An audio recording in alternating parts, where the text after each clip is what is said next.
د بقرې مبارکه سوره چې د قرآن عظیم الشان دوهمه سوره ده په مدینې منورې کې را نازله شوې ده 286 مبارک آیاتونه لري تلاوت او پښتو ترجمه یې له 238 آیت څخه اورئ حافظوا على الصلوات والصلاة الوسطى وقوموا لله قانتين د خپل منځونو ساتنه وکړئ په تیره بیا د منځني یعنی مازدیګر د لمانځه د الله په وړاندې داسې ودرېږئ لکه چې فرمان منونکی غلام درېږي فإن خفتم فرجالا أو ركبانا فإذا أمنتم فاذكروا الله كما علمكم ما لم تكونوا تعلمون که امنیت خراب وي نو که پلی او که سپاره په هر شان چې کولی شئ لمونځ وکړئ بیا چې کله امنیت ټینګ شي نو الله په هغه شان یاد کړئ چې څنګه یې تاسې ته ښودنه کړې ده چې پخوا پرې نه پوهېدئ والذين يتوفون منكم ويذرون أزواجا وصية لأزواجهم متاعا إلى الحول غير إخراج فإن خرجن فلا جناح عليكم فيما فعلن في أنفسهن من معروف والله عزيز حكيم لتاسې نه چې څوک ومري او وروسته یې کونډې پریښې وي هغوی باید د خپلو کونډو لپاره دا وصیت وکړي چې تر 1 کال پورې د خوراک پوښاک ورکړی شي او له کورونو څخه دې نه ایستل کیږي بیا که هغوی په خپله ووځي نو د خپل ځان په برخه کې چې په ښه توګه هر څه کوي پر تاسې هیڅ مسؤلیت نشته الله پر ټولو برلاس او د حکمت او پوهې څښتن دی وللمطلقات متاع بالمعروف حقا على المتقين په همدې ډول کومو ښځو ته چې طلاق ورکړی شوی وي هغو ته دې هم په مناسبه توګه څه ناڅه شی ورکړی شي او رخصت دې کړی شي دا پر متقیانو حق دی كذلك يبين الله لكم آياته لعلكم تعقلون په دغه شان الله خپل حکمونه تاسې ته په ډاګه څرګنده درښیي هیله ده چې تاسې له پوهې او ادراک سره کار وکړئ ألم تر إلى الذين خرجوا من ديارهم وهم ألوف حذر الموت فقال لهم الله موتوا ثم أحياهم إن الله لذو فضل على الناس ولكن أكثر الناس لا يشكرون تا د هغو خلکو حال ته هم څه پاملرنه کړې ده چې د مرګ له ویرې خپل ټاټوبي پریښي وتلي وو او د هغو شمېر زرګونو ته رسېد الله هغو ته وویل ومرئ نو مړه شول بیا یې هغوی د دوهم ځل لپاره راژوندي کړل حقیقت دا دی چې الله پر انسانانو زیات مهربان دی خو زیاتره خلک شکر نه ادا کوي وقاتلوا في سبيل الله واعلموا أن الله سميع عليم مسلمانانو د الله په لار کې وجنګیږئ او ښه وپوهیږئ چې الله اوریدونکی او پوه دی من ذا الذي يقرض الله قرضا حسنا فيضاعفه له أضعافا كثيرة والله يقبض ويبسط وإليه ترجعون لتاسې نه څوک دی چې الله ته قرض حسنه ورکړي تر څو چې الله د هغه پور څو چنده بیرته ورکړي کمول هم د الله په لاس کې دي او زیاتول هم او د همغه لوري ته ستاسې ورګرځېدل دي ألم تر إلى الملأ من بني إسرائيل من بعد موسى إذ قالوا لنبي له ابعث لنا ملكا نقاتل في سبيل الله قال هل عسيتم إن كتب عليكم القتال ألا تقاتلوا قال هل عسيتم إن كتب عليكم القتال ألا تقاتلوا قالوا وما لنا ألا نقاتل في سبيل الله وقد أخرجنا من ديارنا وأبنائنا وقد أخرجنا من ديارنا وأبنائنا فلما كتب عليهم القتال تولوا إلا قليلا منهم والله عليم بالظالمين. تا پر هغه موضوع څه غور کړی دی چې له موسی نه وروسته د بني اسرائیلو مشرانو ته پیښه شوې وه. هغو خپل پیغمبر ته وویل زموږ لپاره یو باچا وټاکه تر څو چې موږ د الله په لار کې جنګ وکړو. پیغمبر پوښتنه وکړه بیا خو به داسې نه وي چې تاسې ته د جنګېدو امر وشي او تاسې ونه جنګېږئ. هغو ځواب ورکړ نه خیر، دا څنګه کیدای شي چې موږ د خدای په لار کې ونه جنګېږو په داسې حال کې چې موږ له خپلو کورونو څخه ایستل شوي یو او زموږ اهل و عیال له موږ څخه بیل کړی شوی دی. خو کله چې هغو ته د جنګېدو امر وشو نو له یو لږ شمیر نه پرته نور ټول په شا لاړل او الله د هغو هر یو تیری کوونکی پیژني. وقال لهم نبيهم إن الله قد بعث لكم طالوت ملكا قالوا أنا يكون له الملك علينا ونحن أحق بالملك منه ولم يؤت سعة من المال قال إن الله اصطفاه عليكم وزاده بسطة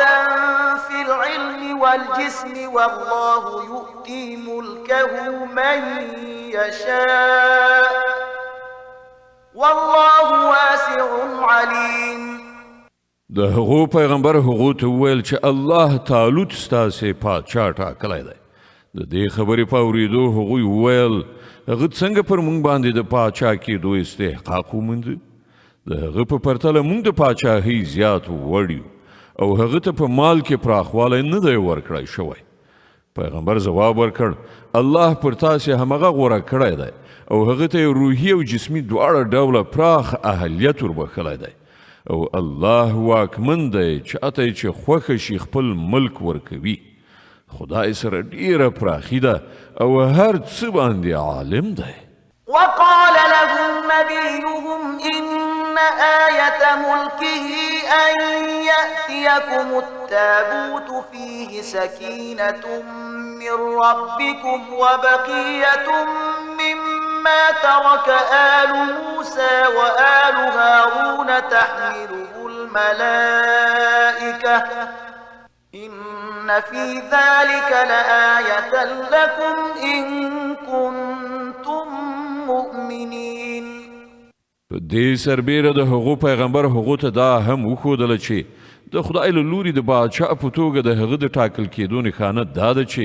د هغه په زمانه کې به هغه صندوق تاسې ته بیا راشي چې په هغه کې ستاسې د رب له لوري ستاسې لپاره د ډاډګیرنې وسایل دي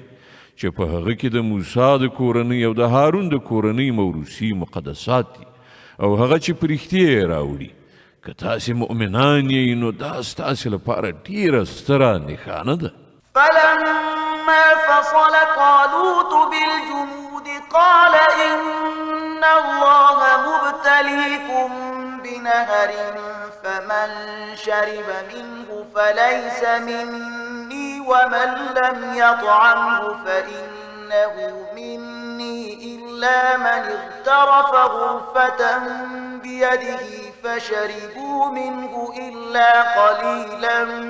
منهم فلما جاوزه والذين آمنوا معه قالوا لا طاقة لنا اليوم بجالوت وجنوده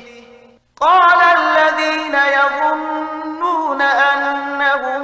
ملاقو الله كم من فئة قليلة غلبت فئة كثيرة بإذن الله والله مع الصابرين. بیا چې کله طالوت لښکر سره وخوځېد نو ویې ویل پر یو سیند باندې د الله له لوري پر تاسې ازمویښت کیدونکی دی. څوک چې د هغه اوبه وڅښي هغه زما ملګری نه دی. زما ملګری یوازې هغه څوک دی چې پر هغو خپله تنده ماته نه کړي. هو که څوک یوه نیمه لپه وڅښي نو ودې څښي خو پرته له یو واړه ټولګي نه نور ټول له هغه سیند نه خړوبه شول. بیا چې کله طالوت او ورسره ملګري مسلمانان له سیند نه پورې وتل وړاندې لاړل نو هغو طالوت ته وویل چې نن په مونږ کې د جالوت او د هغه له لښکرو سره د مقابلې وس نشته خو د چا چې په دې باور و چې یوه ورځ له خدای سره یو ځای کیدونکي دي هغو وویل ډېر ځله داسې شوي دي چې یو وړوکی ټولګی د الله په امر پر یوې لویې ډلې برلاس شوی دی الله د صبر کوونکو ملګری دی ولما برزوا لجالوت وجنوده قالوا ربنا أفرغ علينا صبرا وثبت أقدامنا وانصرنا على القوم الكافرين او کله چې هغوی د جالوت او د هغه د لښکرو مقابلې ته ووتل نو یې دعا وکړه ای زمونږ ربه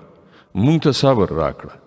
زمونږ قدمونه ټینګ کړه او پر دې کافره ډله مونږ برلاسي کړه فهزموهم بإذن الله وقتل داود جالوت وآتاه الله الملك والحكمة وعلمه مما يشاء ولولا دفع الله الناس بعضهم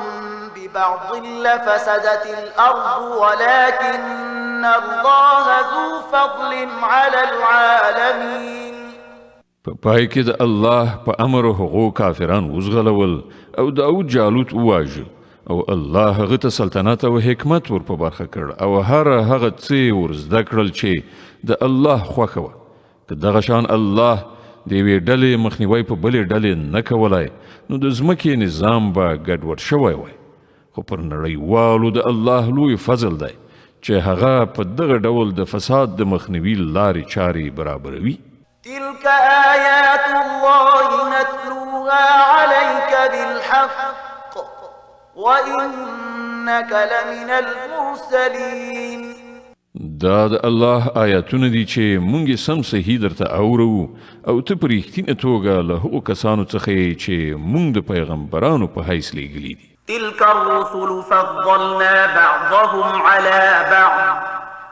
منهم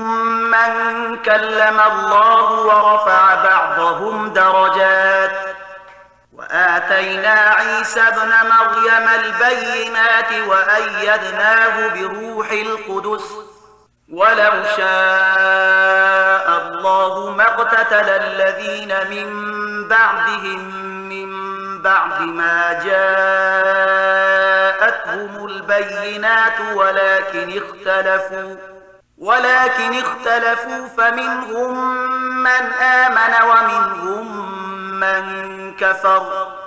ولو شاء الله ما اقتتلوا ولكن الله يفعل ما يريد دی پیغمبرانو ته چې زمونږ له لوري د انسانانو د هدایت وظیفه ورسپارل شوې ده مونږ یو پر بل باندې لوړتیا او فضیلت وربخلی دی له هغو څخه ځینې داسې وو چې خدای په خپله ورسره خبرې کړي دي چاته یې له نورو خواوو لوړې درجې ورکړي دي او په پای کې عیسی بن مریم علیه السلام ته روښانه نښانې وربخلي او په سپېڅلي روح سره یې د هغه مرسته کړې ده که د خدای خوښه وای نو دا نشوی کېدی چې د دې پیغمبرانو وروسته خلکو چې څرګندې نښې نښانې لیدلې په خپلو منځو کې جګړه کړې وای له دې امله هغو یو له بل سره شخړې وکړې نو چا ایمان راوړ او چا د کفر لاره غوره کړه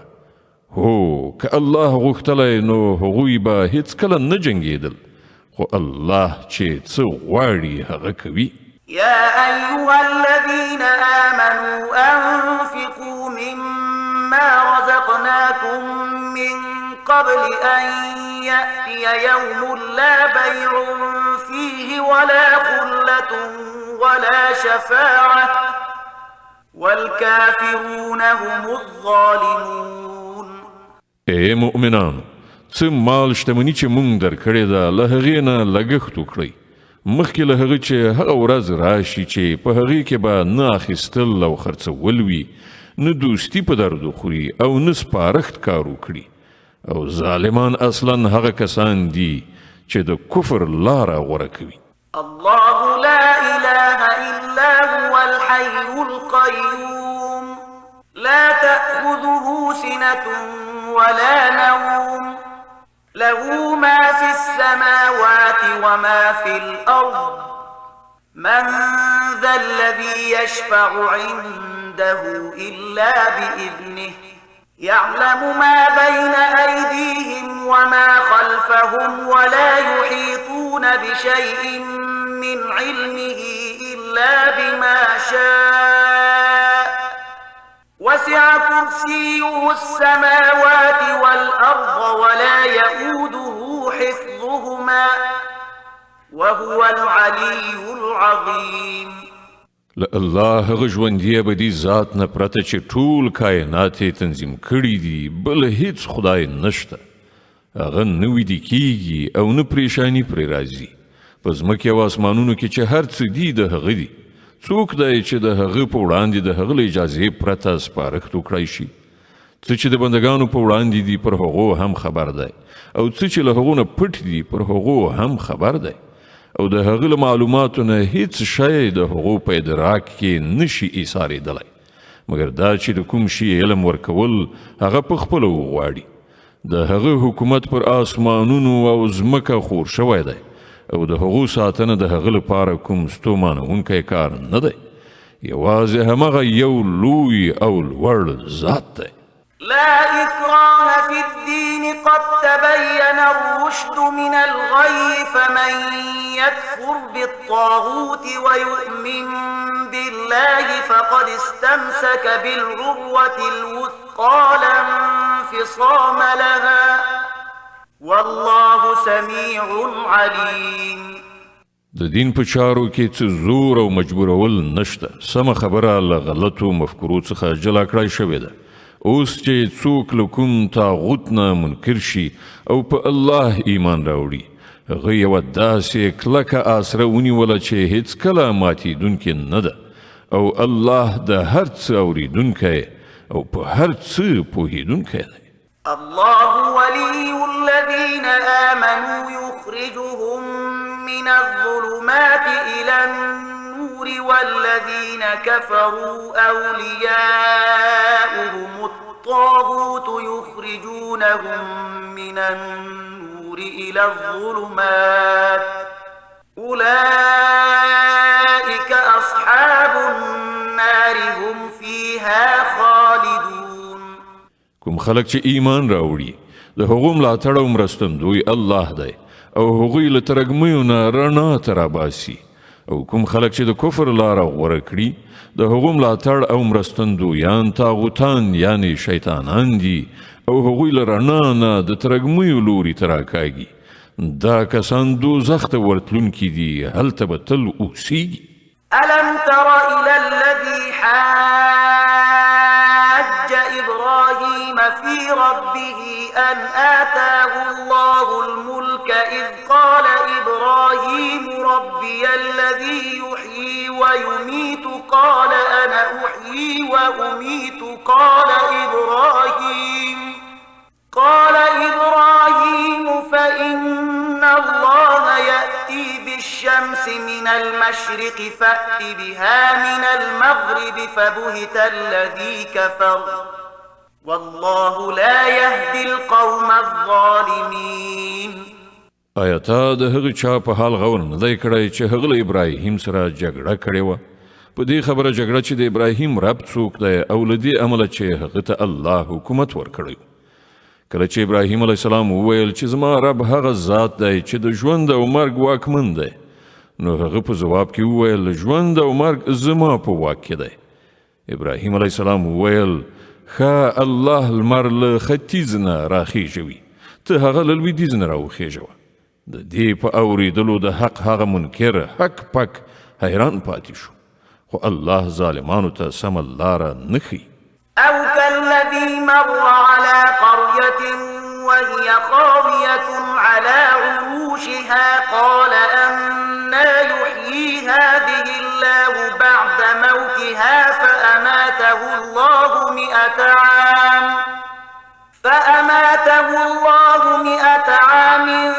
ثم بعثه قال كم لبثت قال لبثت يوما أو بعض يوم قال بل لبثت 100 عام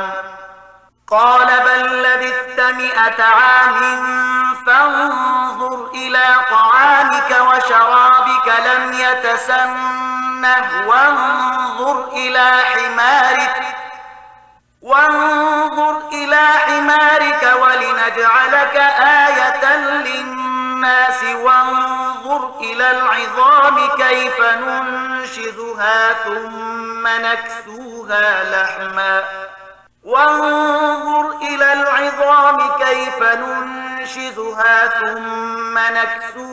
لحما فلما تبين له قال أعلم أن الله على كل شيء قدير. یا خود مثال په ډول هغه سړی ته وګوره چې هغه پر یو کلي تېرېده چې چتونه پر بل مخ نسکور شوي وو. هغه وویل دا ودانۍ چې ورانې شوي دي دا به الله په څه شان بیا ژوندی کوي یعنې جوړوي. نو الله د هغه ساه واخیستله او هغه 100 کاله مړ پروت و. بیا الله هغه دوهم ځل ژوندی کړ او له هغه نه یې پوښتنه وکړه ووایه څومره وخت پروت وي؟ هغه وویل 1 ورځ یا 2 ساعته به پروت و. ویې فرمایل 100 کلونه در باندې په همدې حالت کې تیر شوي دي. اوس دې په خپلو خوړو اوبو لږ نظر واچوه چې کوم بدلون پکې نه دی راغلی. له بلې خوا لږ شان خپل خره ته هم وګوره چې ان هډوکي هم وراسته شوي دي او دا مو د دې لپاره داسې کړي دي چې موږ غواړو تا د خلکو لپاره یوه نښانه وګرځوو. اوس وګوره چې دا د هډوکو پوښتۍ څنګه راپاڅوو، په غوښه او په ستوکي یې پټوو. کله چې په دې توګه هغه ته حقیقت په ډاګه څرګند شو نو ویې ویل زه پوهیږم چې الله په هر څه قادر دی. وَإِذْ قَالَ إِبْرَاهِيمُ رَبِّ أَرِنِي كَيْفَ تُحْيِي الْمَوْتَى قَالَ أَوَلَمْ تُؤْمِنْ قَالَ بَلَى وَلَكِنْ لِيَطْمَئِنَّ قَلْبِي قَالَ فَخُذْ 4 مِنَ الطَّيْرِ فَصُرْهُنَّ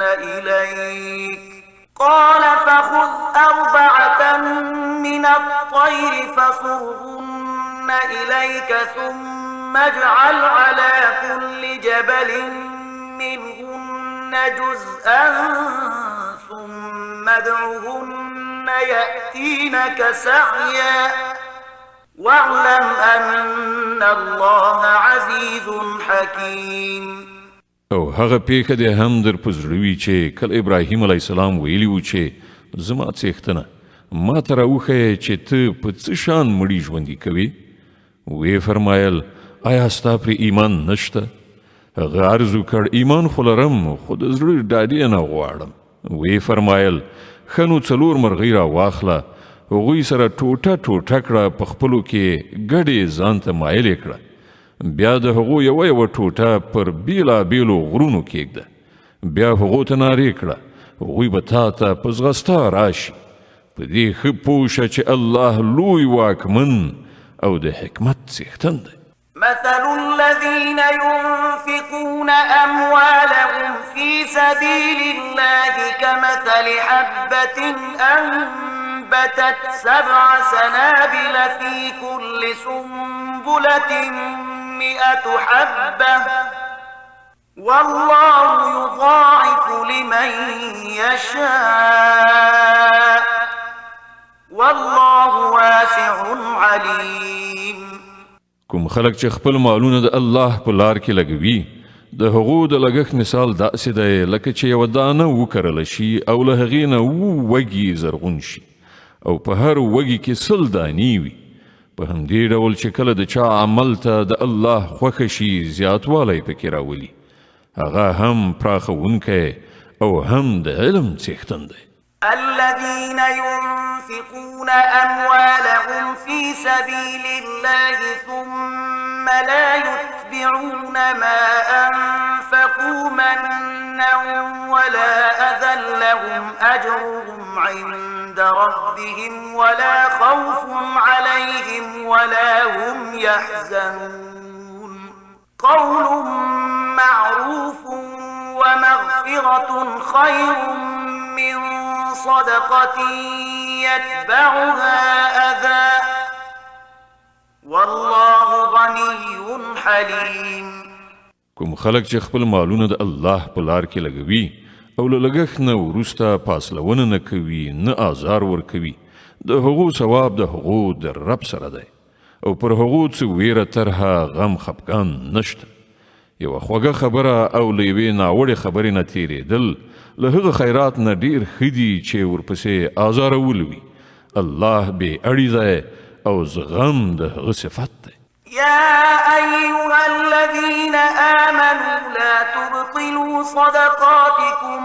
بالمن والأذى كالذي ينفق ماله رئاء الناس ولا يؤمن بالله واليوم الآخر فمثله كمثل صفوان عليه تراب فأصابه وابل فتركه صلدا لا يقدرون على شيء مما كسبوا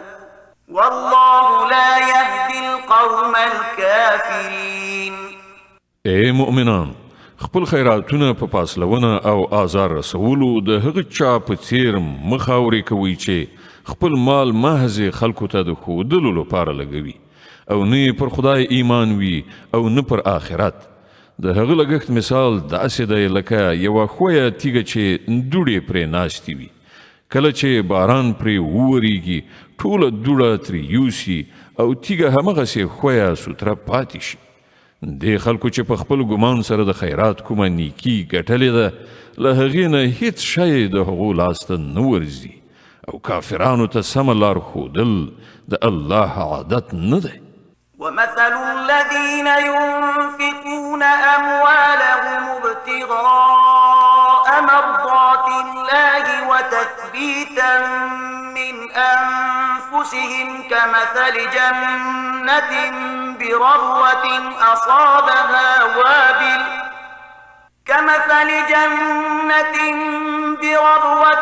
أصابها وابل فآتت أكلها ضعفين فإن لم يصبها وابل فطل والله بما تعملون بصير د دې پر خلاف کوم خلک چې خپل مالونه یوازې د الله د خوشحالولو لپاره په ډاډه زړه او ثبات لګوي د هغو لګښت مثال داسې دی لکه چې په کومه هسکه کې یو باغ وي که شیبه باران پرې وورېږي نو 2 چنده میوې نیسي او که باران پرې ونه وورېږي هم نو یوه پرخه یعنې شبنم ورته کافي وي تاسې چې هر څه کوئ خدای د هغو لیدونکی دی أيود أحدكم أن تكون له جنة من نخيل وأعناب تجري من تحتها الأنهار له فيها من كل الثمرات وأصابه الكبر وله ذرية ضعفاء فأصابها إعصار فيه نار فاحترقت كذلك يبين الله لكم الآيات لعلكم تتفكرون آیا له تاسې نه یو څوک دا خوښوي چې د هغه یو ښېرازه تک شین باغ وي په ویالو خړو به له خرما انګورو او هر ډول میوونه ډک وي او په داسې حال کې ناڅاپه د اور بړبړکۍ ورباندې پریوزي او وسوځي چې هغه په خپله بوډا او اولادونه ماشومان او د هیڅ کار نه وي په دغه ډول الله تاسې ته خپلې خبرې بیانوي تاسې ته ښایي چې غور او فکر وکړئ يا أيها الذين آمنوا أنفقوا من طيبات ما كسبتم ومما أخرجنا لكم من الأرض ولا تيمموا الخبيث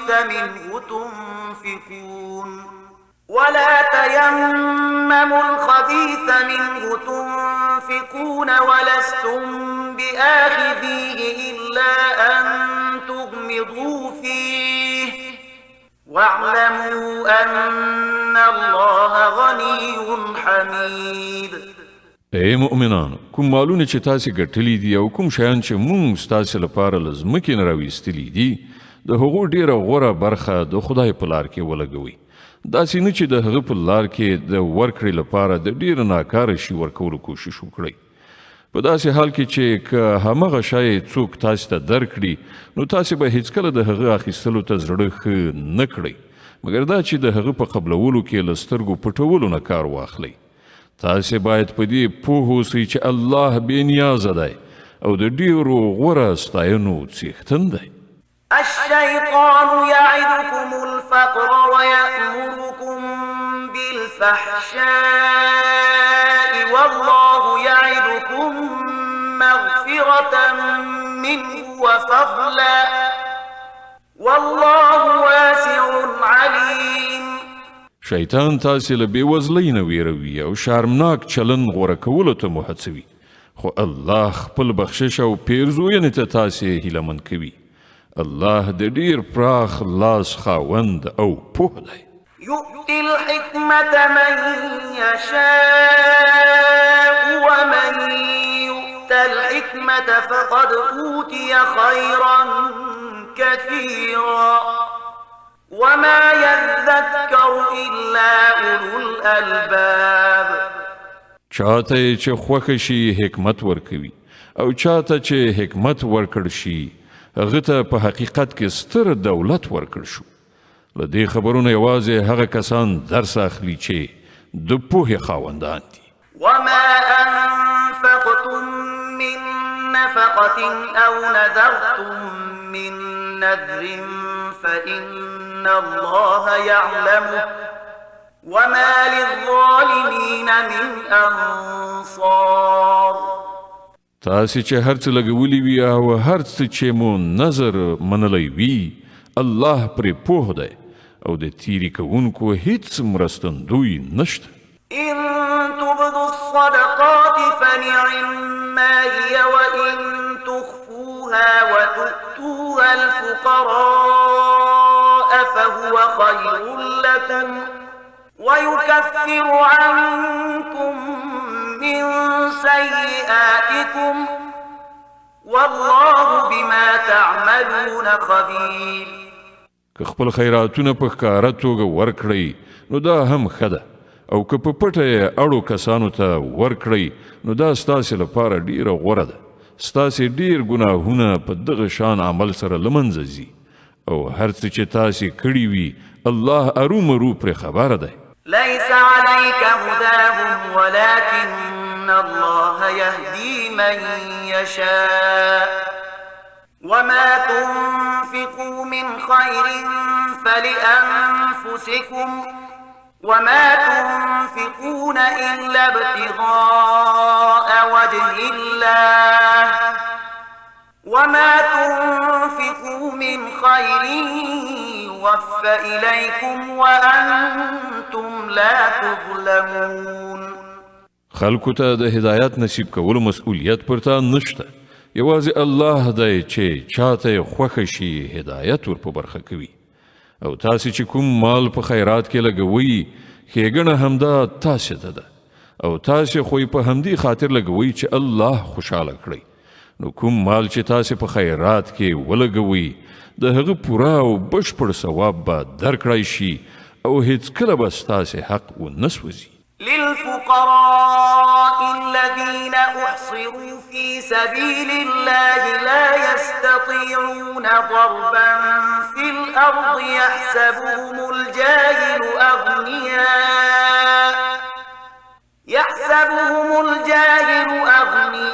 أغنياء من التعفف تعرفهم بسيماهم لا يسألون الناس إلحافا وما تنفقوا من خير فإن الله به عليم. لبل هر چانه زیات د مرستې وړ هغه بې وزلي دي چې د الله په کار کې داسې نښتي دي چې د خپلو شخصي ګټو وټو لپاره د ځمکې پر مخ هیڅ راز هلې ځلې نشي کولی. د هغو د استغنا په لیدلو بې خبره خلک ګمان کوي چې دوی شتمن دي. ته د هغو د څیرو په لیدلو د هغو په حال خبرېدی شي خو هغوی داسې خلک نه دي چې چاته کلک ودرېږي او څه وغواړي. د هغو په لاسنیوي کې چې تاسې څه مال ولګوئ هغه به له الله نه پټ پاتې نه شي. الذين ينفقون أموالهم بالليل والنهار سرا وعلانية فلهم أجرهم عند ربهم ولا خوف عليهم ولا هم يحزنون. کوم خلک چې خپل مالونه شپه او ورځ په ښکاره او په پټه لګوي د هغو ثواب د هغو له رب سره دی او هغو ته هیڅ ویره او اندېښنه نشته.